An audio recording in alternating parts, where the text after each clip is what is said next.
mazono zvakaoma shamwari. Life yacho mawanda. Zvokutoda rero nemurume. Murume kwarumbirwa basi murume zvasonda basi rakagara. Akagara. But still murume azoshayiwe plan rekuprovide baby rake. Iya chitoshaya. Chitoshaya tikafuta nditodya ndindohasela kuti ndinoti tajiri panapa.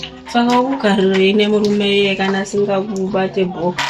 Saka nditose nemurambi. Kuti yana. Nomuramba wohasa woita dhima. Zvakaoma.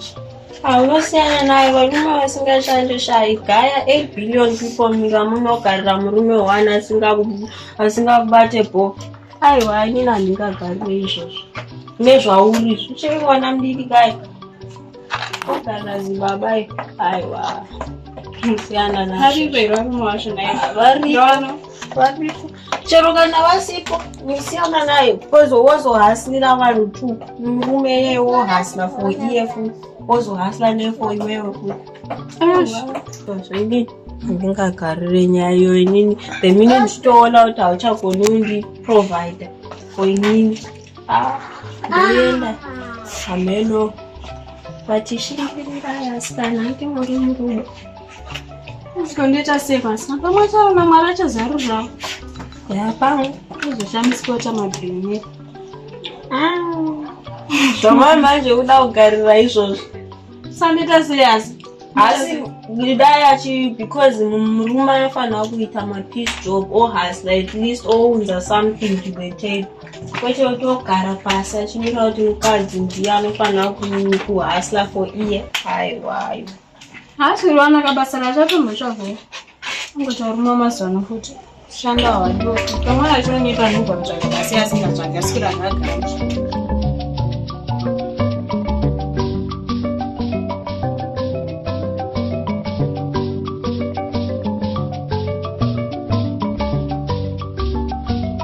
Achiri vana. Ndoti handikudzike nyazvo dzana. Aisemezazvo. Saka asete wari china zvinazomirira. Sete wari. As long as ndiripo chimwe chabve. We've been together for so long. Aiwa kudhare koko sikira chinoziya kamaya. Kuita mariwo kwangu inini anipinza. Kutomariwo. Atingamboona kuti ndichifana ndega kudenga kuti ndichita yo vatsomwa namata. Sha unozati dzengwa kuti sitongenda kutongenda akuroyi. Ndoshikudhirwa kuti ndoti basangujogesa pamba muri chinjo. Akakudena nawo chimera ngoti wali kungoisomari nyane matemba. Abe matemba achipanda pasi. No, not baba sete wari. Ndimai manje pazvangu kuomera but asofa kana zvangu budo nomubara mwana. Aizitozobatana nje. Wako kwazita seko murume wako. Mari tu. Because anongoitawo mari ka. But mari dzacho kana dzakudyiwa. Hauoni because handizotauri because hadzisi mari dzangu. Ini ndosaka ndongo concentrate on nezvangu because naye musuwo uyu paakabhadhara angouya nakapitsa kadoko instead of kuti ndipiwe utomboregerwa akapisa kadoko kandatoafo tawo kuti akuigire but ndorarama nepizza here because munhu semurume anofanira tichigara tese anofanira kuya nepayslip kwandiri toronga chetese life but zvekutoti mari dzacho dzodyiwa tongoigirwa pizza ndofanira kufara ndoti hamunhu wanganditengerawo hawaruma mazuva kana uzvishaya ndosaka inini ndakutogaya kuti sevakadzi tichiri vadiki kaisi tofanira kuita zvenyu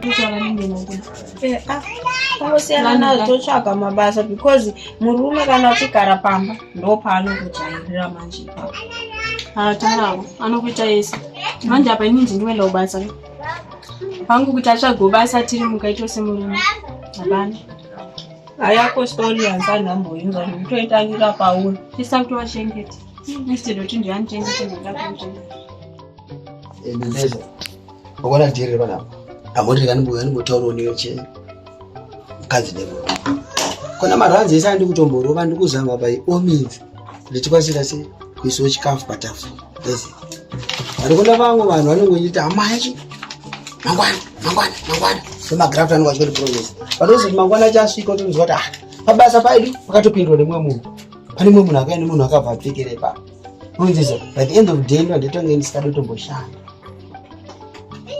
waizi ndinenge ndida kutongoziva kuti ndikutsvage zvekutodaro usati nyama chaindotoida tombora netumfushwa tatinongodya kuti indabo yaise chitoda madhire kuti ichidanzura waize atikuona tichi ndichambozama unge toizenene kuti dai zvabvira damwana kadraft kanoti sustain tikawana kerenti toprovide a family for the meantime ndangomirira ngoti chi kaziri itwa ndikakapinda pamwe ndanosamuto